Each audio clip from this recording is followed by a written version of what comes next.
computer. Hello there. This is Mark Anderson with Chattown Stages. And first I want to thank our sponsor, Mountain Music.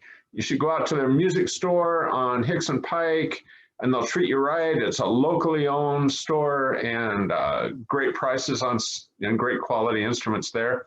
And Soundcore, we're going to see a video in a few minutes that was recorded at the Soundcore studio in the old Songbird South. And let's see. And so we are in the final week of the Songwriters Stage 2021. And we have 8 finalists. And we're going to meet Ryan Oyer right now, who is one of the finalists. Hi, Ryan.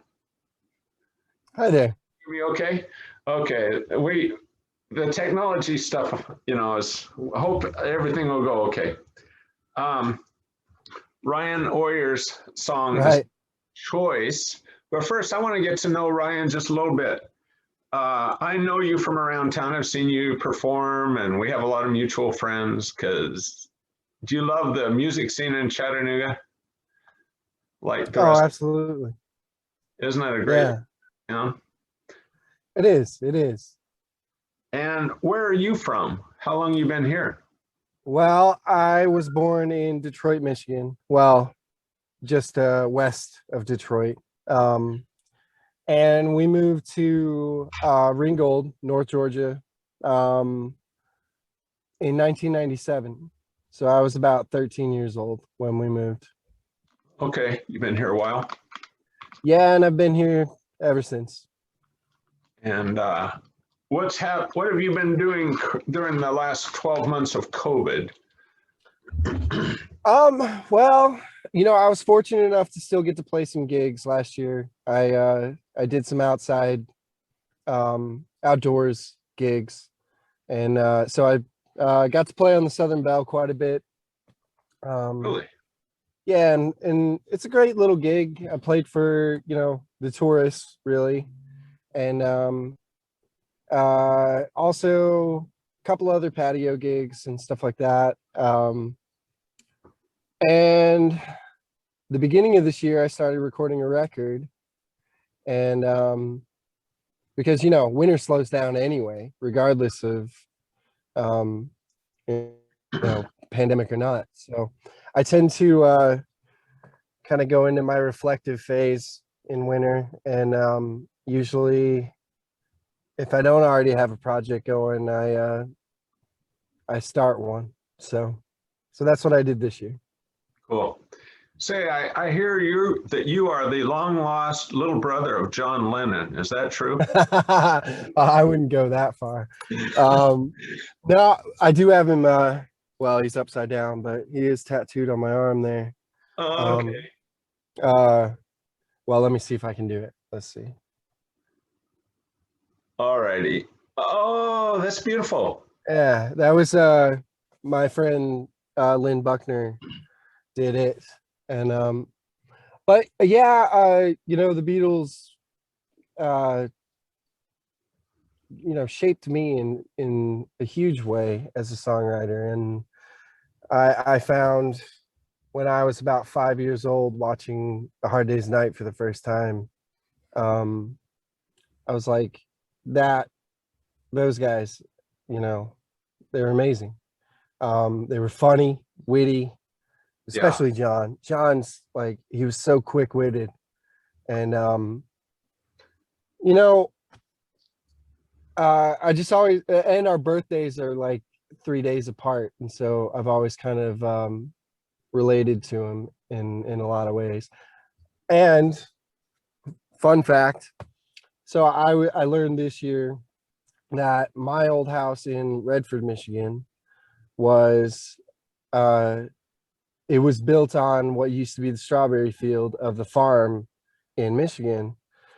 And when we moved to Georgia, same thing. Our house was built on the strawberry field of the farm that our subdivision was built on. So John follows me forever. Everywhere. Yeah, forever and forever, strawberry fields. Yeah. So I am going to do my best at a screen share with audio. And let's see, so bear with.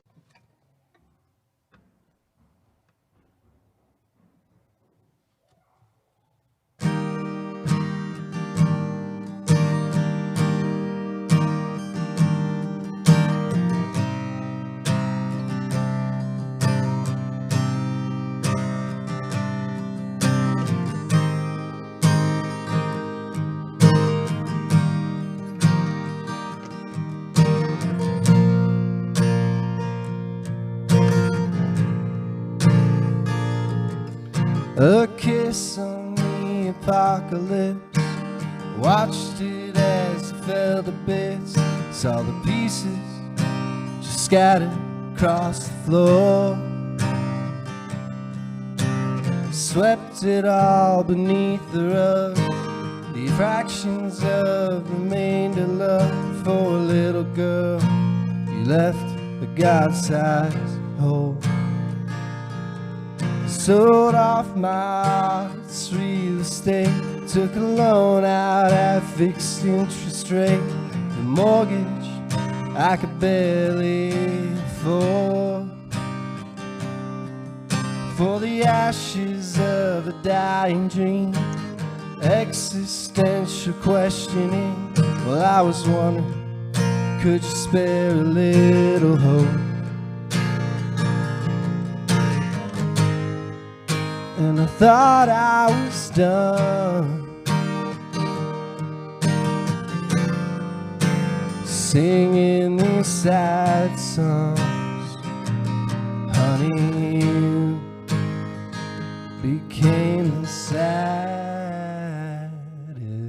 one.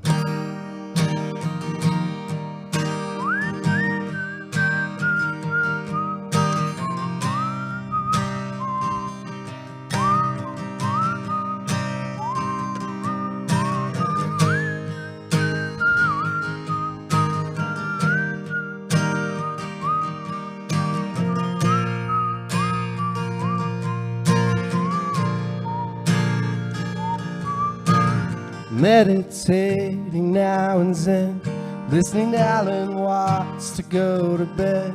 Sometimes I wonder if I'm really here after all.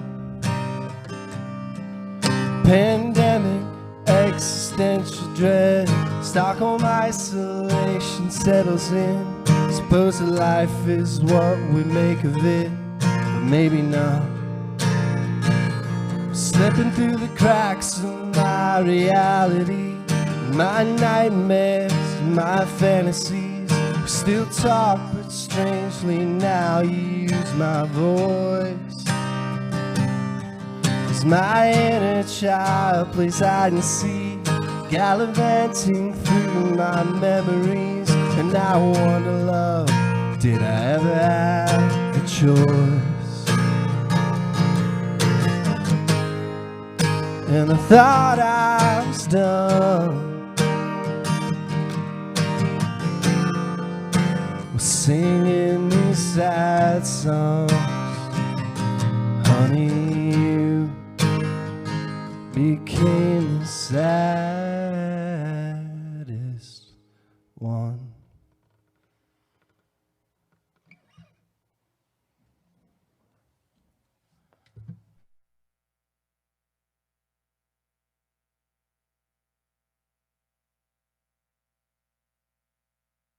I am a sucker for sad songs.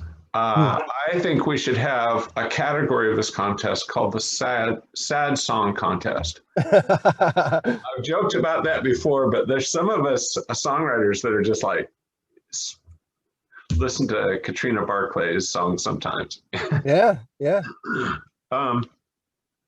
So first of all, I am a poet and part of a local organization, the Chattanooga Writers Guild. Mm-hmm. And so I hear that song and I hear the poetry from the first line on. Do you write poetry separate from your songs, or? Well, I started writing poetry in middle school, and then, once somebody once my parents bought me my first guitar, it was just like, oh, well, now I can put poetry to music. And so that's, I've always written, you know, and with that song in particular, that first line was the kiss on the apocalypse. Watched it as it fell to bits. Yeah, you know, that So classic. yeah, well, it's just, you know, I had that before anything else, and I had been listening to another tune, and when that line came to me, and it was a Arctic Monkeys song, and basically the song just kind of came right about. I sat with it with that line for like a day or two, and I was like, you know, that's too good to not use, and so I sat down at lunch one day and wrote it in less than 30 minutes, you know, the rest of it. Isn't that classic? I love writing like that. Yeah. So then, first of all, I loved your nice whistle that came right after this. I don't know if you want to call it a chorus or a bridge. Thought I was done singing sad songs. Honey, you became the saddest one. Yeah. It's in the middle and the last that ends with that. Right. So that I guess that really sets the context of it. I mean, any other questions are explained right there. Right. Right. You know, and we recorded it. I recorded it. It's actually going to be, that song is going to be released by a small label in the UK. And because they asked me if I had any B-sides to the record I'm making. And I wasn't going to do anything with that song other than like just writing it just to get it out. And so when they asked me, I was like, well, I have this tune, but it's really sad.